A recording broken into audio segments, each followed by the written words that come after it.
The one thing that I didn't learn before I outdeveloped myself significantly was like I would learn from experience and Mhm. I'd lose the sale and then I'd lose the sale and then I'd lose the sale. I actually recommend do not learn from experience. Skill and develop and learn off the field.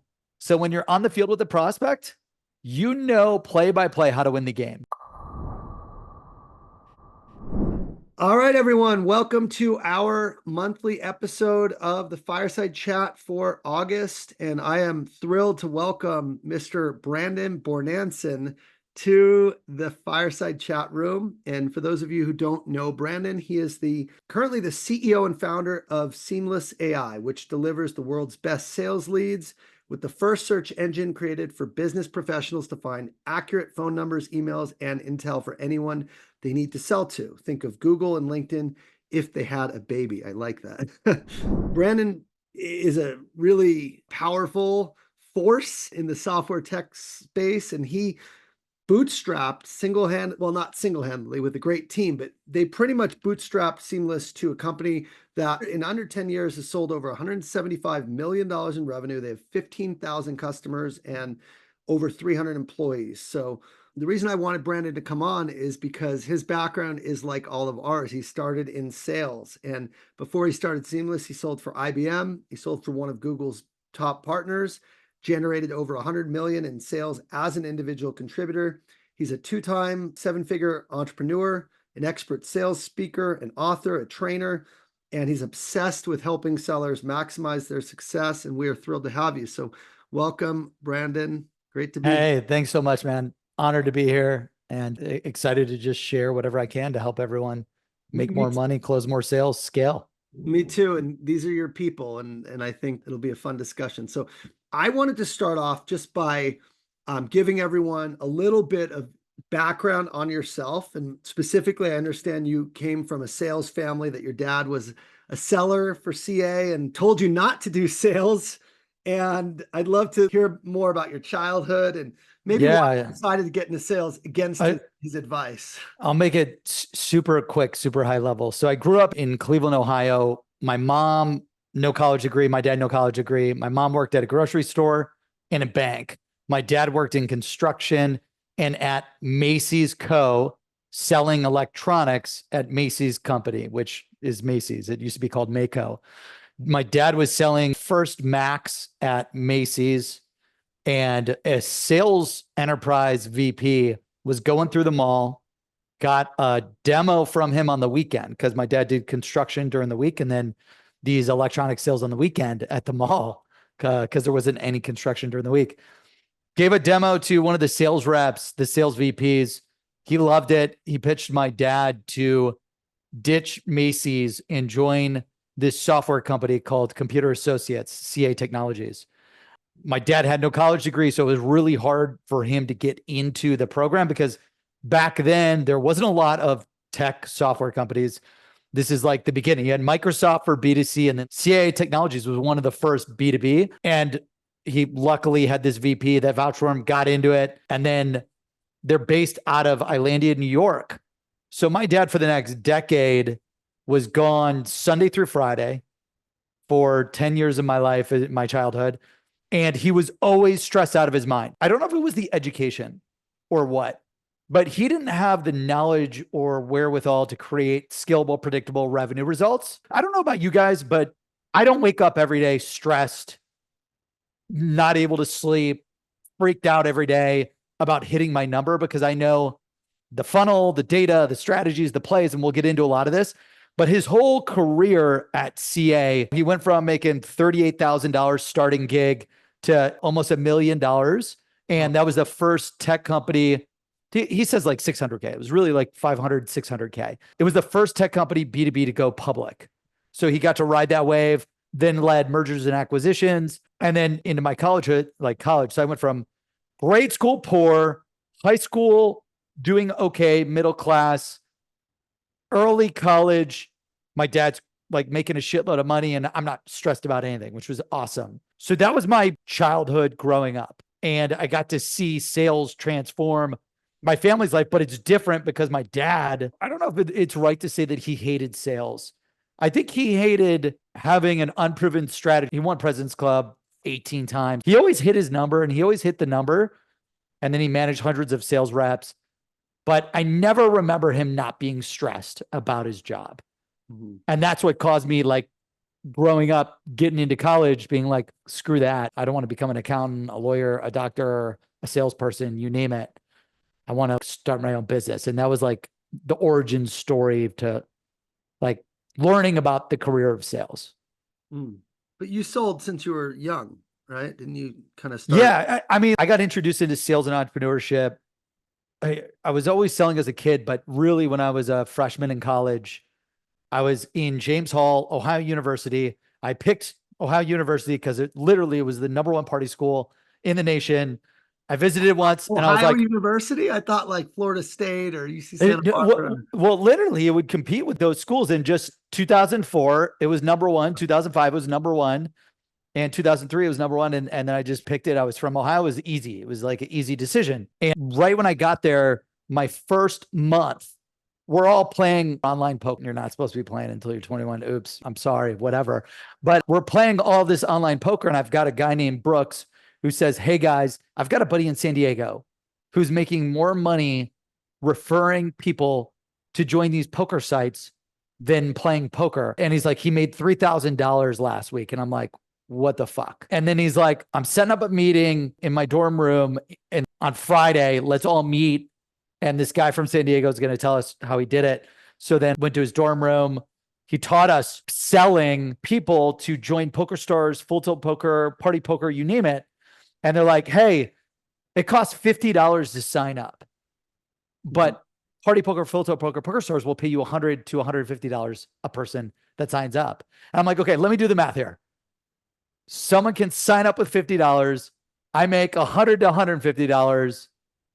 I could take $100 and turn it into $250. I was just doing the math. I was like, this is really stupid easy.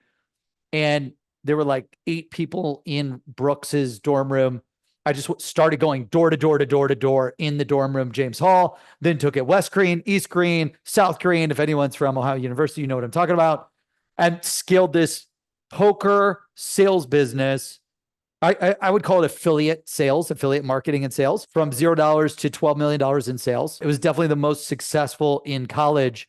And then you did $12 million in signups or $12 million in revenue that people gambled away within the people you $12 million in revenue for commission. Yeah, I got paid 2 ways. They called it a CPA, cost per acquisition. So if I gave Jared $50, they'd pay me $150. And then like once you hit these different tiers, the CPA goes up. Hey, I'll pay you $225. I'll pay you $300. I'll pay you $500 once you get to 100 signups, 500 signups, you name it. So it keeps increasing. And then they'd have monthly bonuses. Like this month, if you get 10 signups, we'll give you $1,000. This month, we'll give you $5,000. So I just kept playing that game. And then I came out with a website. So stupid. Free50now.com.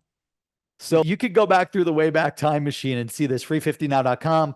I took it from going dorm room to dorm room online. I went into all the poker rooms, the poker forums, the poker chat rooms, free50now.com, free50now.com. I marketed and told everyone I knew to join this thing. And it scaled to $12 million in sales. And that was amazing until 2007, President Bush passes the U.S. Safe Port Act, making it illegal to gamble online. So like World Series of Poker comes to the U.S., I learn about this sales thing. I get into it and I ride the wave as hard as possible for 3.5 years. Boom. The end of my junior year, beginning of my senior year, they make it illegal to gamble online. And then I don't lose anything.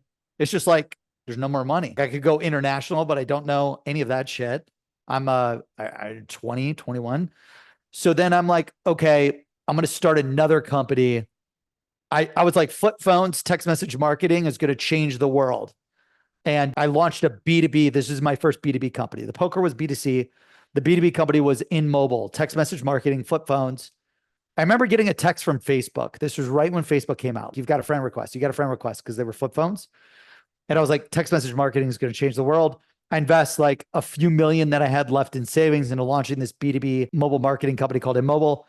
The next 4 years, I lose everything I made, go completely bankrupt, and am out of my ass with nothing. I don't know what to do. I'm screwed. And here's the reason. You're a senior and then a graduate in college.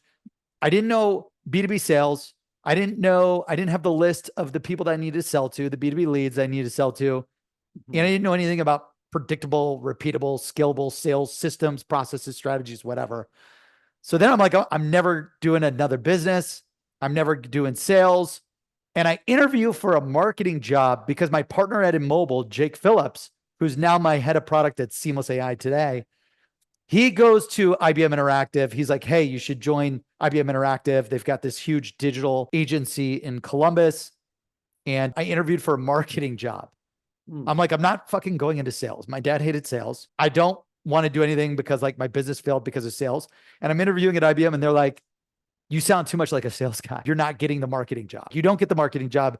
You don't have good marketing experience, but we have a sales business development manager opportunity for you at IBM Interactive. I'm like, fuck, dude, sales, really? Sales? Yeah, you're born into it. You really were born into it. The family. Yeah, born into it. I saw the success. I saw the President's Club events. I loved it, but then I was scared of it because of my dad and all his stress. So then I'm like, I have no job. I'm broke. All right, boom, let's do this. Let's do this sales gig at IBM. And then from there, it was all high ticket enterprise sales, selling $100 to $10 million deals, really $500,000 to $10 million deals for IBM Interactive to redesign your website or to do, we did all of the global social media marketing for Victoria's Secrets, Xbox, Express. There's a lot of Lex Wexner companies in Columbus. And then we did a lot of tech because I supported the San Francisco office, working with Google, working with spec products, all these different companies, Xbox, Microsoft. So I got to do enterprise B2B prospecting, and that was like appointment setting. And then I got to pitch them and close these deals and do the proposals. And we did about 50 million in sales there over the course of 3.5 years. And then Google search agency, one of Google's top 10 search agencies, was like, hey, you should sell for us. They're like, it's very simple. You click an ad, you make a sale. The ROI is 3-to-1, 5-to-1, 10-to-1, you name it. I was like, that's a no-brainer. Did that deal and generated $100 million in sales very fast with Google ads. Because selling websites is very hard to tell someone what the ROI is. You're going to drop $7 million on a new Kohler, like I sold Kohler faucets, global website redesign. And I remember Kohler in Wisconsin, literally the father and son, they own the Kohler freaking faucets and toilets. They're like, what's the ROI of this $7 million? And I'm like 23. Like, I don't even know how to spell return on investment at the time. And I just like looked at him and I didn't know what to say. And thank God my chief revenue officer was there. John Cadlick comes in and saves the day, gives like the spiel because I'm just like, shit, I'm at Kohler. There's 30 executives here. I can't even buy a faucet from you for 10 years from now, you name it. But that was like an awesome way to learn enterprise sales, you name it. And then while I was selling for Google, we were given the ZoomInfo database. And at the time, like this is 2013, 14, 15, I'm selling to VPs of digital marketing, chief marketing officers. There's no marketing departments. There's no marketing teams in ZoomInfo. And I'm like, dude, we need to build a search engine like Google. And we need to use AI like IBM Watson to find everyone's contact info and research it in real time. And I created a prototype because for the past 7 years, I was around engineers at IBM and Google. That's all they did was build these complicated applications. And I did that to automate all my list building, prospecting, and appointment setting. And then I became a millionaire selling for the Google search agency. And then my peers at my company tried to buy the software from me and I wouldn't sell it to them. And then I'm like, you know what? I'll sell it to you. And then my company, the Fathom search agency, bought it from me. And then I started selling it to sales teams like in beta while I'm working my full-time gig, like at night and weekends, whatever. And then just started to like really take off. And I'm like, dude, I got to go all in on Seamless and help salespeople globally find everyone that they need to help yourself sell more. Yeah, I built it to automate it myself because I remember at IBM, we were struggling to build pipeline. And at first, I audited all the time that I was spending. And I'm like, dude, 50 to 70% of my time is building lead lists, finding emails, finding phone numbers. It's a little easier now with tools like Seamless and others. But back then, there was like nothing. So it's still manual. But this was a very manual process that took 4, 5, 6 hours to build your TAM, build the buying committees, influencers, users, decision makers, key players at all the accounts that you need to sell to. IBM and Google, they'd say like, here, go sell to these 100 accounts, go sell to these 500 accounts. I'd be like, okay, there's 10 executives at each account, or 30. It could be from anywhere from 5 to 30 to 50. Yeah. I have to build lists of every title, top down, bottom up, in between, horizontal across every department. I need to automate that shit.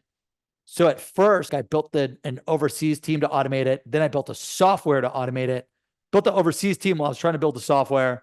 Then built the software. It took 3 years to build. And then it just like, boom, it skyrocketed. Now done over almost $175 million in sales in 5 years of launch, 15,000 customers, over 1,000 employees. That was $0. I was wondering that because no I saw product. you started in 2015, but that was really when you were already working. Dude, it took the product, but really, yeah, it took 3 years to build. The launch build. was only 5 years. That's incredible. I think it's because I'm a salesperson that's tech driven, and I should have started with like tech partners from the beginning, but I did it like all on my own, bootstrapped as a solopreneur. It was very hard to find the engineers. When you think about building Google, or you think about building LinkedIn, or you think about finding everyone's emails and phone numbers and researching it in real time, that is some complex shit. You're talking tons of recommendation engines, aggregating the world's contacts and companies, researching, validating, and verifying emails, cell phones, 10-step algorithms. Very few people know how to build that and create that. So I kept hiring these engineers that would think that we would build Facebook or Twitter in 6 months and become billionaires. And every year they would quit. Like we'd be a year into it, they would quit. Year into it, they would quit. Year into it, they would quit. So it was like the worst 3 years of my life trying to build Seamless. Cause I'm like, dude, if Google can be built, this can be built. I know how to do it. Here's the logic. Here are the wireframes, yada, yada, yada. And then finally I hired the right last engineer with my last 100K. He fucking nailed it. Now he's my chief architect. We launched the MVP in 3 months. And it was 0 to 1, 1 to 5, 5 to 50, boom, boom, boom, 500%, 300%, just crazy growth. So I want to dive in a little bit in terms of some of your character traits. You mentioned a lot that I mentally noted, but first you mentioned losing the business in college because of a law that was out of your control. I mean, being a multimillionaire in your 20s alone, but putting it all into the marketing, the social marketing, text marketing business, and losing all of it. Then going into sales, and then again, seeing this opportunity, it's very clear to me you think like somebody who's all in and who's like almost like ready, fire, aim, like you're going. I'm curious because that's the quality that has made you successful, is your resilience, your ability to bounce back from these things, to keep going, the belief. I'd love to just dive into some of these character traits that like habits. Just the way you think in terms of like okay, let's use one example. You get knocked down from losing all your money, putting it into this business, and now you have to go into sales. Like, how quick did that happen? How are you feeling after like failing? So the poker thing like didn't mess me up.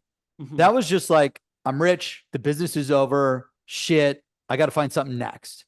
And like I got lucky loving poker, playing poker, and then being able to sell poker. It's almost like Seamless. Because when I started Seamless, I loved sales. I mastered sales. I had a lot of success with sales. And now I get to build a product and sell to the people that I love. And it's like, fuck yeah. So that was awesome with the poker deal. The InMobile deal was devastating. I mean, I remember like when I had to shut it down, like you're just working 24/7, 365 for 4 years. You're barely making any money. You've got an office space. I had 30 to 50 people working for us. Me and Jake did. And like, we were always bleeding. We could never generate enough revenue to be successful. At that time, it was 2007 to 2009. So like my family actually lost everything at the same time period. So they went from like rich to broke to wealthy again because of sales. Because my dad invested a ton of his money into all this property and stuff. 2007, 2009, the bank collapsed. So all the properties are overvalued.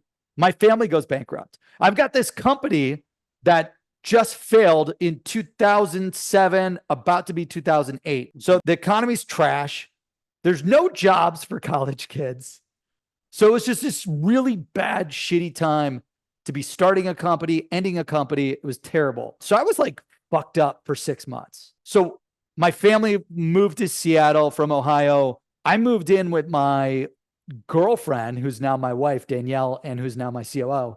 So I moved in with her because my family's on the West Coast. I'm like, I'm not going to Seattle. It rains there every freaking day. I don't want to wake up and rain and get a headache because I always get a headache from the rain. So I moved in with her, slept in her parents' basement on a fucking air mattress. And like, okay, I got to build a portfolio and go find a job. And that's what I didn't want to get into sales. Started applying to all these marketing jobs. The marketing people told me to get into sales, but the habits, I think that I learned, I'm going to go to the habits now versus in the past. One of the things that I always did was whatever the goal is, I believe that goal that was given to me from my manager or my chief revenue officer, my VP, was what they think my potential is. And for whatever reason, I just always thought that was bullshit.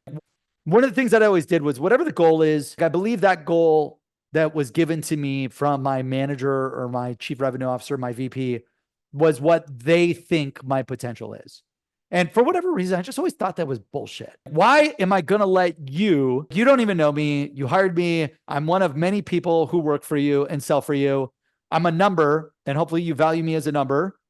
But why should I let you tell me what my potential is? And for whatever reason that bothered me. And I was like, whatever my quota is, I'm going to 3 to 5x the quota and do the activity to hit the 3 to 5x quota.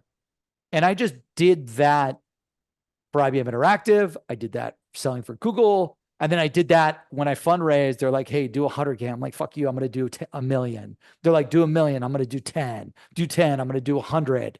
So I just always believed in setting massive goals, 3 to 5x your quota, and then put in the activity, right? How many leads do I need to generate? Calls, emails, social touches, meetings booked, meetings held, close one deals. And I would do that no matter what. No excuses, no victim, assume 100% responsibility. I've got a whole book on whatever it takes. And it's just the habits in just going all in. And then I've got a book called All In, because I believe like for you, if you want to achieve massive success, you got to go all in, and you just do that. If you do that with setting the activity goals and the quota, you crush it. You're reinforcing everything I believe, because I keep saying winners find a way to win, right? And ironically with poker, right? Maybe it's a gamble, but you bounce back, and you bet on the person, you bet on their resilience, and you can put you in a sales role anywhere and you're going to find a way to sell, or in a business and you'll find a way to bounce up because of the way that you think in terms of setting these goals, in terms of focusing on the process and not the prize, which we call process thinking. And it's inevitable. It's not a matter of if, but when. And being patient through the process and knowing, hey, what I'm doing is going to pay off. There's no other way. We just crossed 5 million yesterday in revenue in 2 years. Congrats. That's amazing. I love that. And Isaac called me. He's like, Ian, you just crossed 5 million. And there was no reaction. And then Brooke called me, my developer, and she's like, you got 5 million. I'm like, of course we got 5 million. It's not chasing the number. The number is going to come from the things you're doing. And I think you're really hitting that on the head. So is that really the case? You don't stress about things coming. You're just, okay, what do we need to do? You're not even thinking about the end result, because I think you like the goal you're setting, but on the other hand, it's the things that are way more important that you're doing every day that ultimately is going to lead. Yeah. I think it's the inputs that lead to the outputs, right? Like for me, I know every AE plus 2 SDRs, okay, that's going to cost me like 300 to 400K. I'll make 800 to 1.2 million. Okay, boom. If I'm going to do 100 million, okay, there may be some churn. I'm going to need 110 AEs. I'm going to need 220 SDRs. I'm going to need a shitload of appointments. I'm going to need deals. I need to go up market so that I don't need to work that as hard as that, right? Going up market, we'll be able to do it with less people. So if you know the activity, you know the metric, that for sure is it. And then there's a shitload of other ones, right? I could name these off very efficiently for everyone. Please. Out-develop everyone. I could break down my success probably to 3 things. Massive goals, reverse engineer the activity to hit the goal. Out-develop everyone. Invest everything you have into self-development. Like now you're speaking my language. Everyone here is paid at least $9,000 to be part of this program, if not more. Right. So yeah, and I would just see my friends would be bankers, and they'd be like putting money in the stock market and getting a 7% return. And I'm like, that's so stupid. Like I could invest 10K into Ian's program and then make 50, 100, 250K. And then what happens if I take that and then I go invest it? So I've invested everything into self-development up until 21 to 22.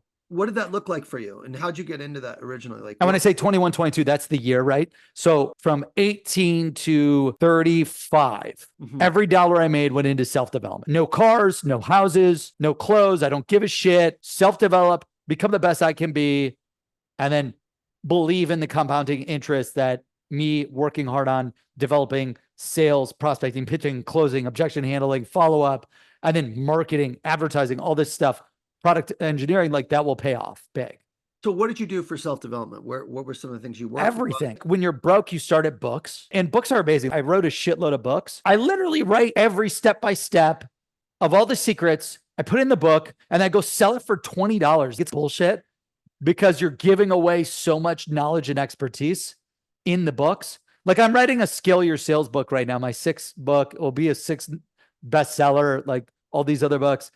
And I lay out like something that I could charge 10, 25, 50 grand in a course or a mastermind. The mastermind. And I'm selling it for $20. So I learned very early with studying Napoleon Hill and start studying Dale Carnegie and just Rockefeller and these habits of like these guys like train and they study, and Benjamin Franklin, they read and they study. So right away, I was like, when I joined IBM Interactive, I knew I lost my ass and everything I owned because I didn't know B2B sales.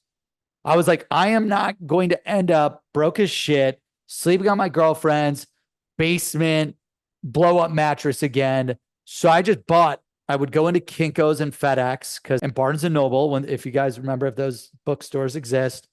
And I would just buy, like I'd have $100, I'd buy $5. Okay, make a little bit more money, $250, I'd buy $12 because $12 times 20, that's $240, tax, $250. Okay, boom. Then I buy $1,000 worth of books. I just kept buying all these books. And then from the books, I started making a shitload of money because I'm out developing. I'm learning everything: sales discovery, pitching, prospecting, tonality, confidence, follow-up, sales objections. I'm not interested. No budget. It's too expensive. Already working with someone. Send me more information. Talk to me later. I'm not the right person. Unsubscribe. It's too expensive. I have no budget. Boom. And I'm learning like, oh my God, if I master this stuff and I've got 100 ways to overcome all these objections, I will never be in sales ever again and not know what to do, what to say. And like when I started to learn that, I felt like I was Keanu Reeves in The Matrix. Prospects would just say shit and I knew exactly what to say to solve their problems, overcome their concerns, get the deal done, and help them maximize their success and maximize their results. If you believe that you've got an amazing product, the prospect has no value exchange if they don't buy your product and service. You have to go all in, all out, whatever it takes. If you believe that your product will change your life forever for the better, which I believe Seamless will do that for anyone. I used to lose sales because I didn't understand sales objections. It's too expensive. I didn't know what to say. And then I learned through studying, like, oh my God, it's just like a if this, then that. What do you say when someone says it's too expensive for anything? I'm depending on when in the sales cycle, but curious. I mean, I've got 1,000 ways to overcome it. It's too expensive, but like you got a bunch of different ways. You could break it down to dollars and cents, where it's stupid. Like, dude, you're telling me Seamless is $100 a license. You telling me it's too expensive. There's 30 days in a month. That's $3 a day. I see you over there in your nice Armani suit. That was $1,000. So we're talking $3 a day. You're going to make 100,000 to 1 million using Seamless. Cut the shit. Or it's like, well, compared to what? There's so many different ways based on sales discovery, based on the pitch to figure that out. Like if they're like, well, my funnel is at 10% conversion rate on leads to demos, and I really want to get it up to 20%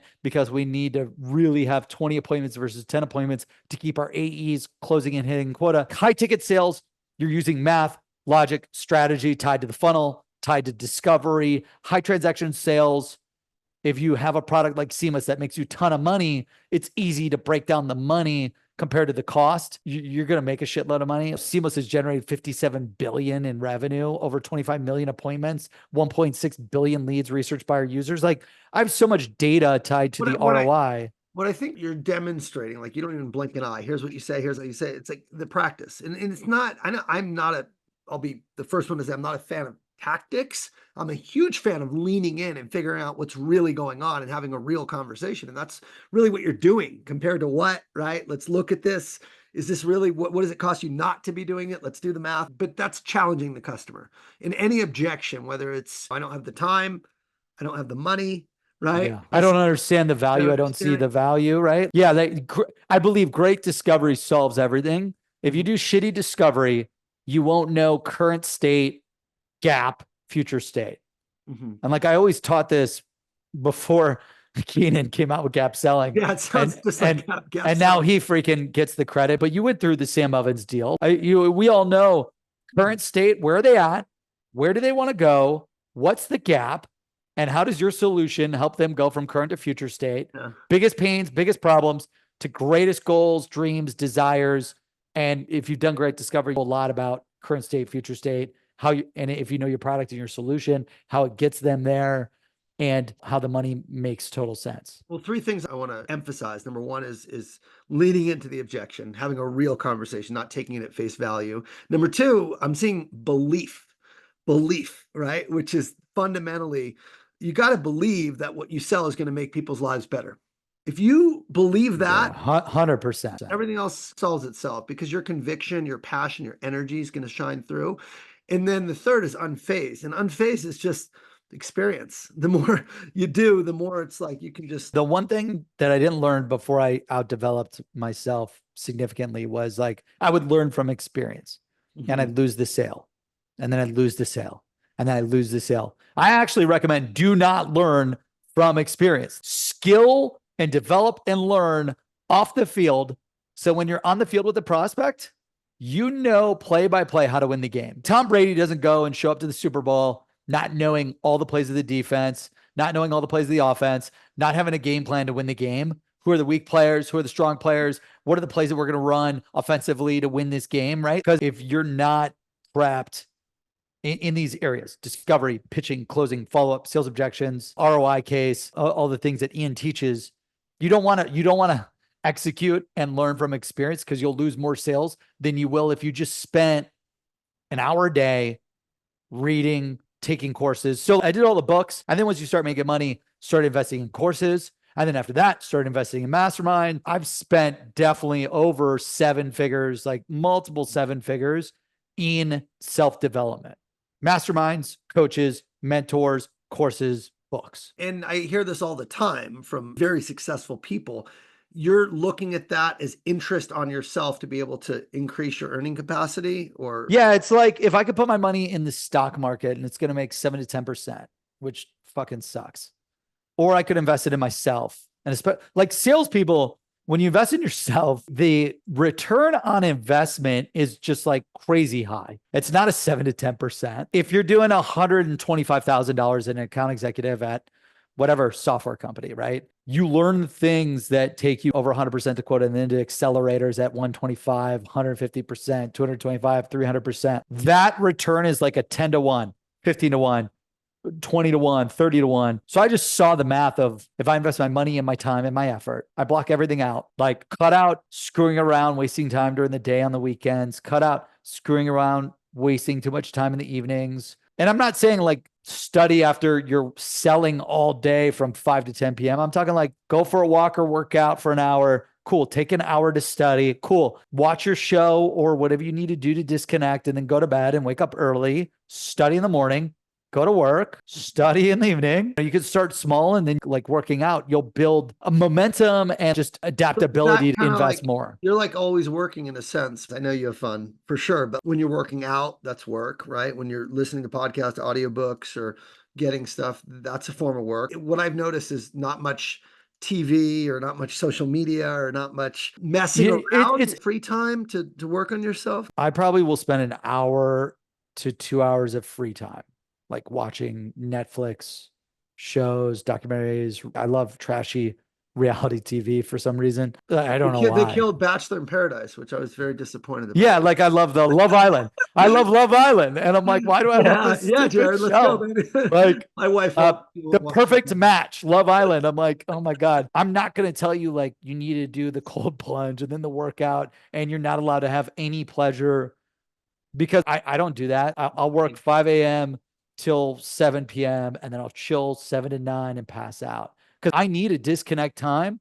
Like if I try to go to bed thinking about like, I always go to bed thinking about something, but if I go to bed thinking about like my biggest problems, my biggest challenges that I need to solve right in that moment, I won't be able to sleep, and then it'll screw up your sleep. So I do believe in disconnecting, relaxing, whatever form of that is. I'm into pickleball. I love playing pickleball. I love working out. I love pushing the sled outside, you name it. And then other habits too, like just to not get off course, that changed my life. And I'm sharing it because I hope it changes your life for the audience listening. Well, I think this is the stuff that really makes people better. That's why I'm digging in so deep. Yeah. Not the skill per se, but how you always be prospecting. That should be a given. Like always be prospecting every day. Enterprise reps, if you've got SDRs dedicated to you, make a ton more money by also doing self-prospecting. You can pick a few accounts a day, go after the buying committee, lock it in. Studying sales objections, scripts, and rebuttals. That single-handedly, that was this. Number one was set 3 to 5x quotas. Number two was sales objections and rebuttals and FAQs and Q&As. If you know those plays, like Tom Brady knows how to go up against any team, shit, you're going to be unstoppable. So once I realized there's only really 10 to 20 sales objections, and really there's like 10, I just went down a crazy, disgusting, sick rabbit hole of being obsessed with writing hundreds of scripts for each of these objections. So I now have a database of over 100,000 scripts, tips, courses for 150 different categories, 30 to 50 different sales objections, because I'm obsessed with different scripts, different plays. Is that on a site? Where can we, for anyone listening, access some of this wisdom? Yeah, I mean, that's all my private database, because I would write all these scripts, like different ways to overcome I'm not interested, and using different angles and different strategies and plays, all these things. So my recommendation is study sales objections and just become a master at the Q&A and the sales objection, and have multiple ways to overcome it. And also understanding that most sales objections are like bullshit. There's typically a hidden objection within the objection. I need to think about it. If they were sold, they wouldn't need to think about it. What is the real objection on why? Like, what do you still need to think about? Why do you still need to think about it? What's holding you back? Like, you told me you love it. You told me you need it. You told me this is exactly what you need to go from current state to future state. Like, where am I missing the mark? What do you still need to think about? Boom. Oh, I need to get budget from my CFO, and it's really hard to do that. Cool. Now we know the real objection. Other habits: say no to negativity and toxic people. So right away, I cut out a shitload of my high school and college friends, like immediately. Once I learned these things from top people that were millionaires and billionaires, I'm like, cool. The 3 people that always like, when you call someone Ian and you're like, hey, I got this amazing thing that happened to me at work. I just made President's Club. It's incredible. And your friend's like, oh, cool. Yeah, man. Well, I've got this thing going for me. Like, I had a lot of those friends. I had a lot of friends that were one-uppers. I had a lot of friends that saw me start to achieve success, gave me shit for working so hard on studying and not going out and being focused. And like people that would even tell my wife, Danielle, like in college, oh, Brandon's not a real entrepreneur.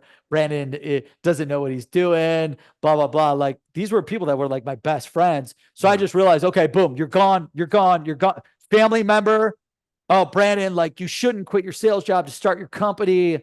That's stupid. Boom, you're gone. I just believe cut people out who will hold you back. It does not matter who they are. If you want to achieve ultimate success, 6 to 7 figures, 7 to 8 figures, 8 to 9 figures, like I've done, you have to cut out the people like you're climbing up a mountain, you're sprinting up the mountain, and fucking toxic people and these bad habits and these bad people are pulling you back from that climb to massive success. And every time I would have FOMO from cutting them out, and then I just kept going to the next level. And then you forget about the people, and they were holding you back because they weren't at the level that you needed them to be at. They weren't doing what you needed to do. Like, you got to be around people that are trying to like boom, boom, boom, boom, boom. And most of my people that I know actually aren't as successful as me, but they don't have negative habits. They don't have negative thoughts, and they're always cheering me on. So I'm still trying to crack the code of Alex Hormozy's like, yeah, all my 5 friends, they make 500 million and I make 100 million. I'm like, dude, like I've made over 175 million, and fuck, all my friends make under $1 million, but they're great people. And they're still, how can they get $1 million and then 5 million and 10 million? So I don't believe like you need to have super wealthy. No, you don't want to get people like me in your network. And fuck, billionaires, they won't even talk to me. They'll just text, and they'll text once every blue moon, every quarter, or every year once. Like, to get in rooms and around those types of people, they just have no time. They're with their family or they're working on their business. So yeah, that's one thing. Reading every day.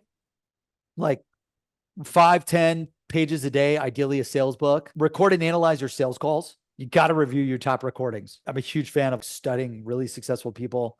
And I keep bringing him up. Tom Brady. Tom Brady spends 60 to 70% of his time watching game tape. And when I saw that, I'm like, oh, fuck. I spend like an hour watching game tape a month.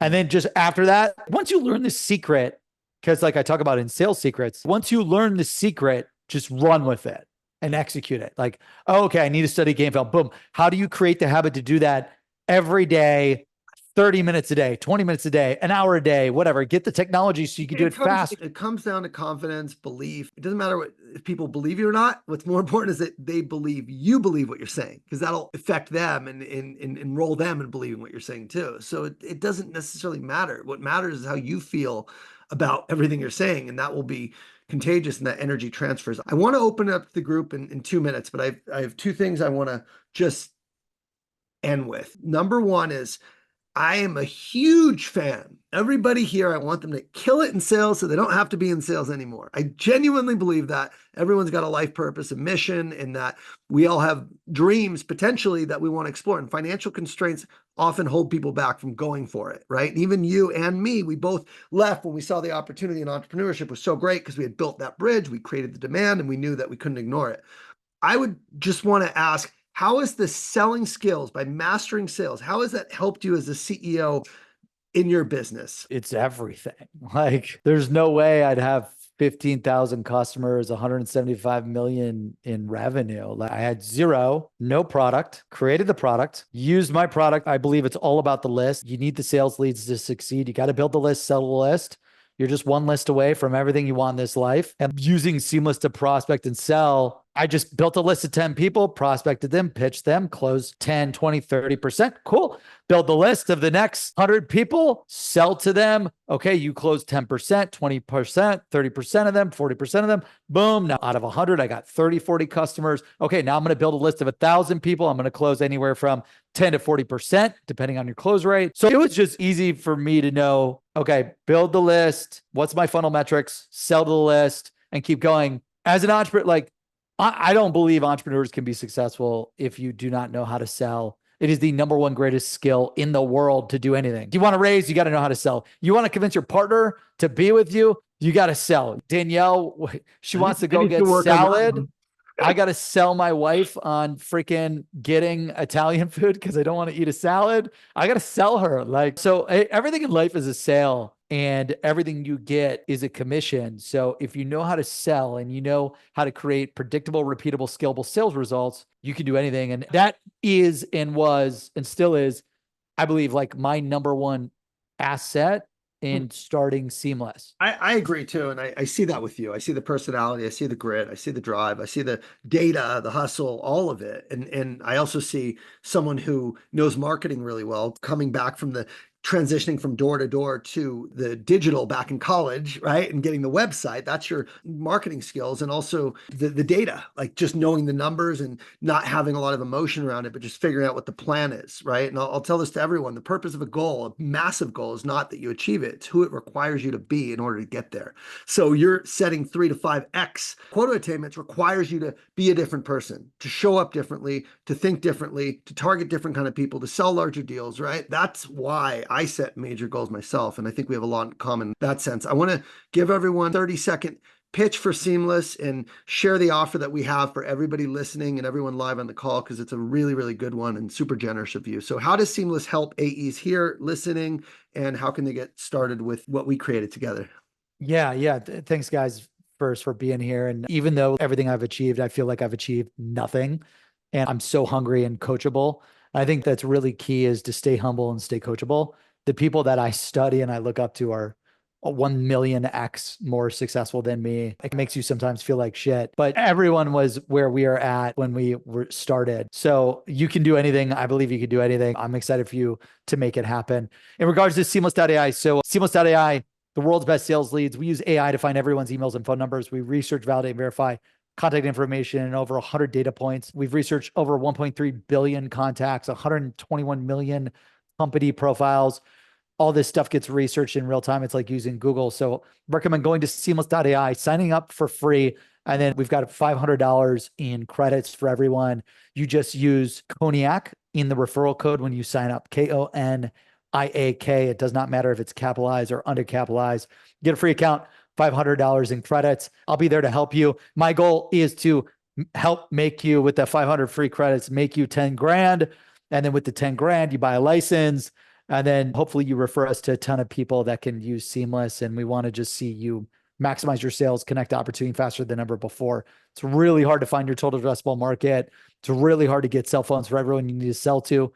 We make it instant, and excited to help. I'm a huge fan of the data, and especially if it's good data, because that'll save a ton of time. I used to have to go to Reference USA in the library to get my contact info when Dun I and Bradstreet copiers back in the day, D&B, Hoovers, you name it. So yeah, I wish I had that access. Let's open it up to some questions for the group. As always, Brandon's an open book, so let's grab some questions while we have him. Who wants to know? I'm almost looking at James. Go ahead, my man. Let's hold your hand up on the button with the emoji. James is going to start first and then put your hand up so I know who's next. That would be great. Go ahead, James. Yeah, I don't know where the hand is, but you're there. You're good. I'm right here. Yeah, I have a question. Transferring from entrepreneurship, from sales, you did really well, right? Obviously in sales, but most people I've met, and this resonates with me because I started a business before I got into sales, right?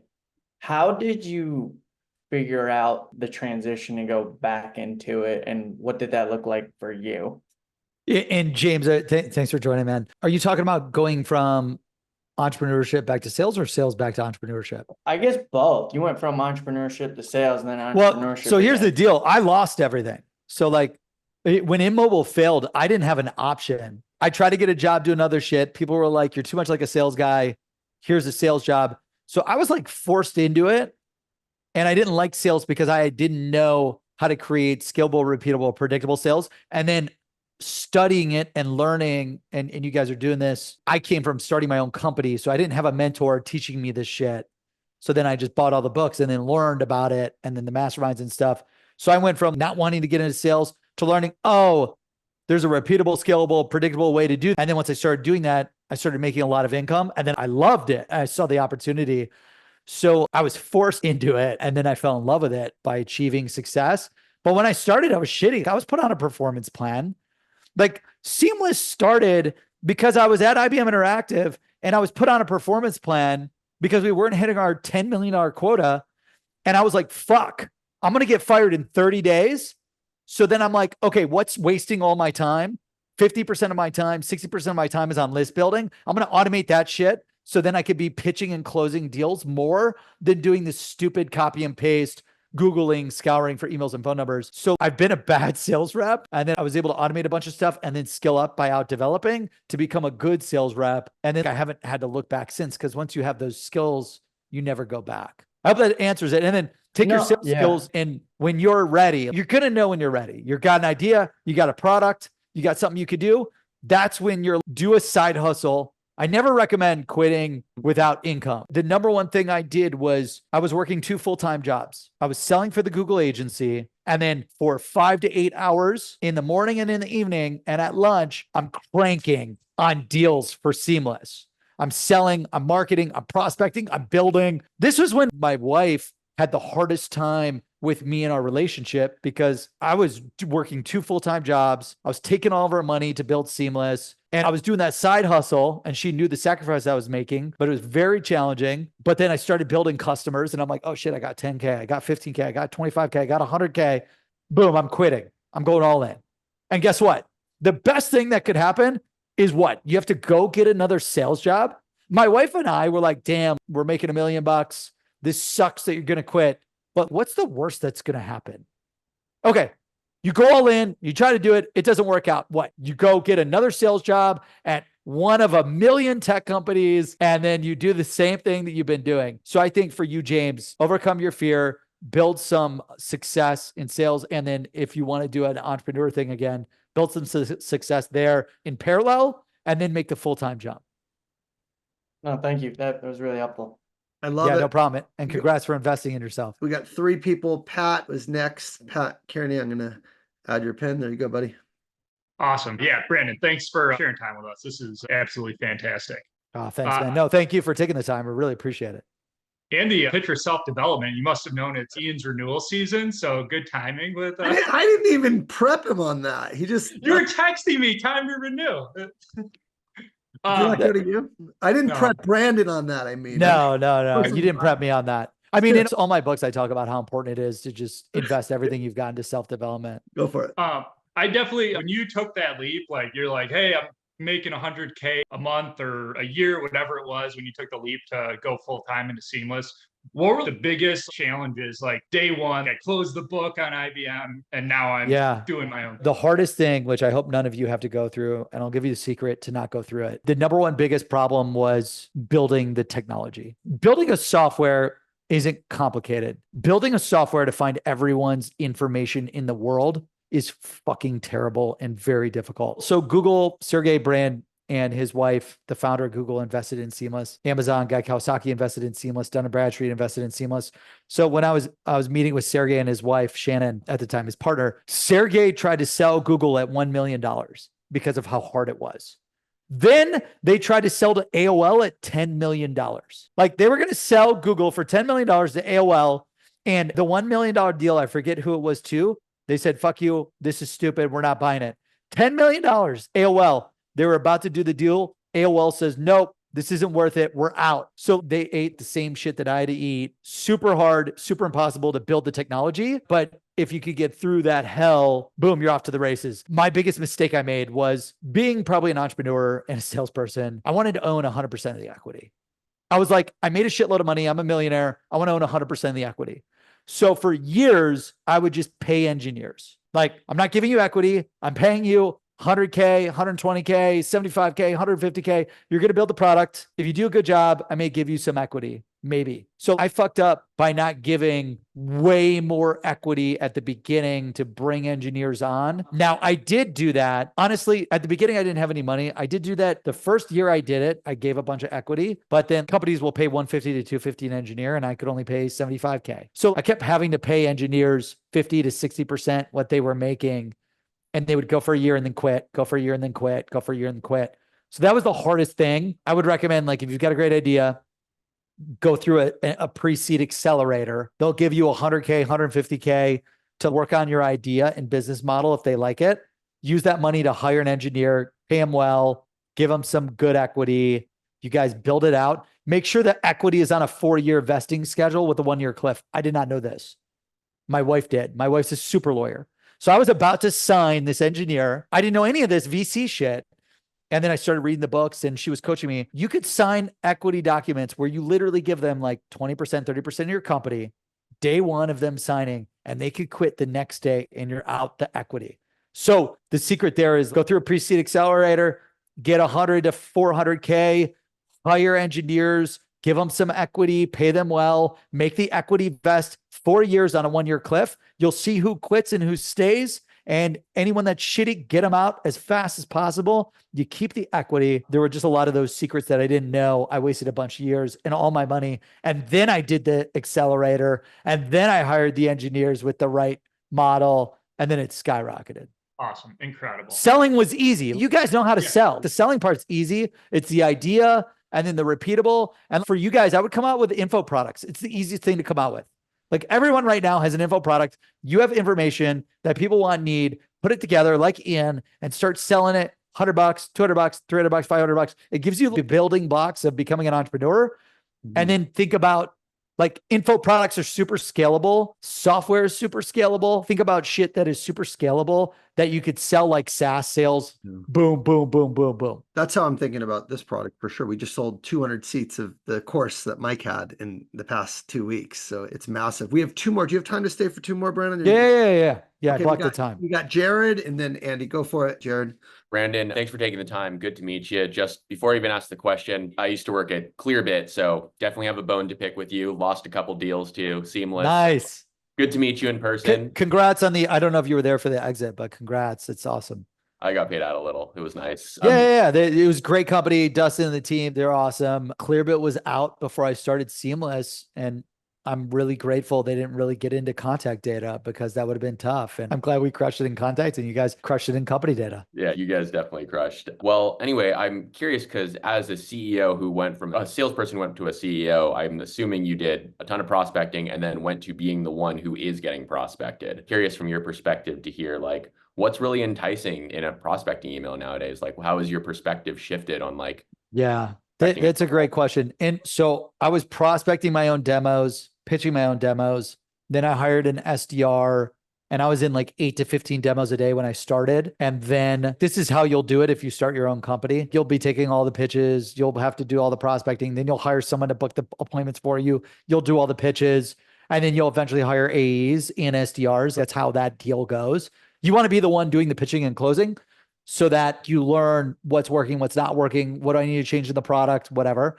That's why I did it. And I just love pitching people. Now, when I'm getting prospected, I would say it's like super value driven, gap. I would say anything dealing with my competitors, I'm interested in. Any of my problems, like, are you experiencing this type of problem? Here's how we solve it. I think problem based prospecting is really good versus like, hey, John, we have this widget. It does this. It does X, Y, Z. I don't give a shit about that. We just trained on that yesterday, and like no one cares about your product. All they care about is their problems. Master how to speak on their problems. So yeah, everyone's in current state and future state. I have not cracked 100 mil a year. I've done over $175 million in sales, but I've not cracked doing over 100 million in annual recurring revenue. And we're building up there. I know the A's I need, the SDRs I need, this CS team I need. Anything that helps me do that, I'm highly interested in. Anything that helps solve like current state, future state, what are my current biggest pain problems? And then it's like, it's hard to figure that out. Every CEO is going to be different. Every CEO and C-suite is going to be dealing with different problems at different times. But you could pick it up on social. You could just guess like, hey, we solved these 5 problems. And instead of hitting me with the 5 problems, always stick to one. Like if you try to catch 3 rabbits at once and you're starving to death on an island, like you're not going to catch anything and you're going to die on the island. So I always believe in don't pitch 3 things, pitch one thing. What's the one problem that you could help them with? Are they experiencing the problem? Are they interested? Also, I love videos, like anything with a video. Like people will pitch me to book an appointment and I'll just reply, send Loom. I'm actually seriously interested, but I'm in 18 meetings a day, 365. I would love to meet with every salesperson, but I don't have time. Shoot me the Loom, 5-minute Loom, 3-minute Loom, 2-minute Loom. Boom. I'll like it. And then I'll book a demo, but I need to like understand it. I'll listen to it at 2 to 3x speed. I'll pick it up in 2 seconds. Yeah, that's valuable. Let's book the time. So I think video prospecting and problem-based prospecting, not multiple problems, is the way to go. Love it. Love that. Thanks, Brandon. Yeah, no problem. Great to connect. Last question, Brandon. We appreciate you staying over. Last question is going to be from Andy. Take it away, my man.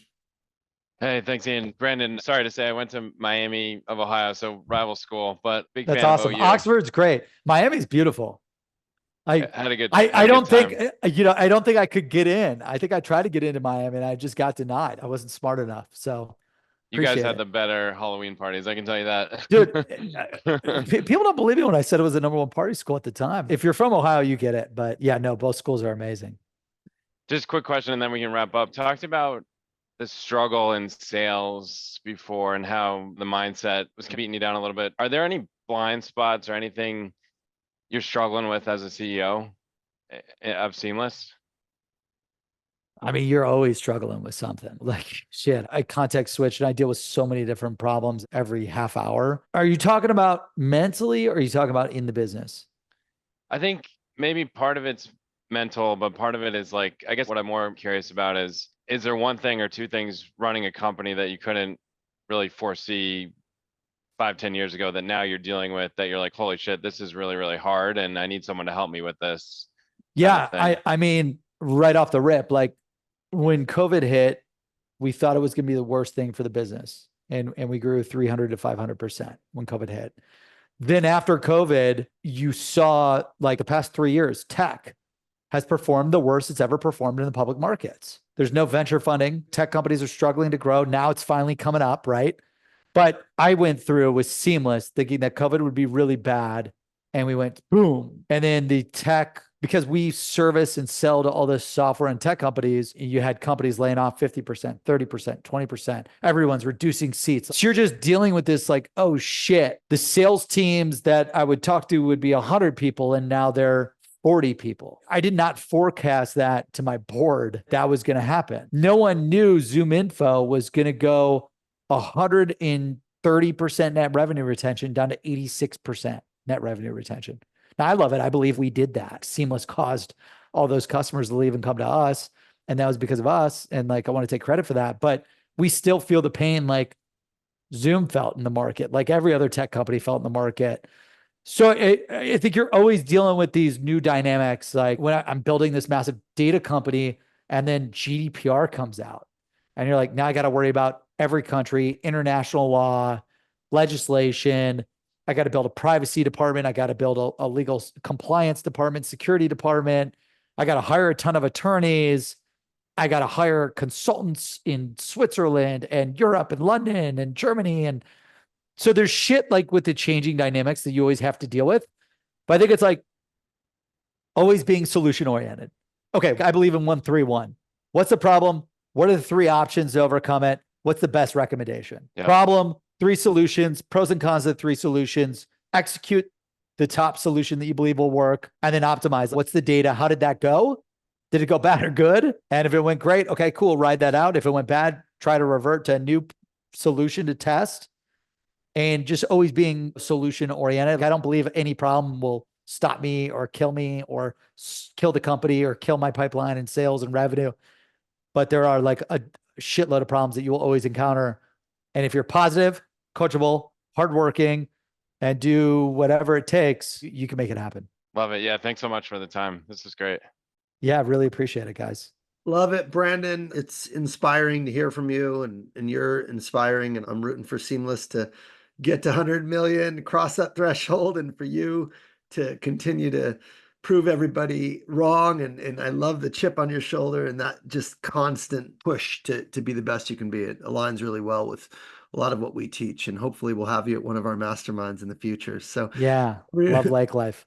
Yeah, that's right. And a lot of people will be there, but the next one, April, after Barris comes to this one. Yeah. And would love to connect with all of you guys on LinkedIn. Hit me up on LinkedIn, join Seamless for free using Koniak, the referral code, and excited for all of you to make this next year your biggest and best yet. Everyone gets $500 in contact info and Seamless credits. I'm going to reiterate that. That's a huge offer. So put in the code Koniak into Seamless and sign your butts up, whether you're live or whether you're online, and start using it, because it's going to save you a ton of time finding contact info. That's why we built this, to help us sellers get to decision makers faster. So thank you, Brandon. You're awesome, and looking forward to seeing where you go from here and staying connected in many ways. So appreciate you. Thank you, guys. Really appreciate it. Have a great day. Good luck.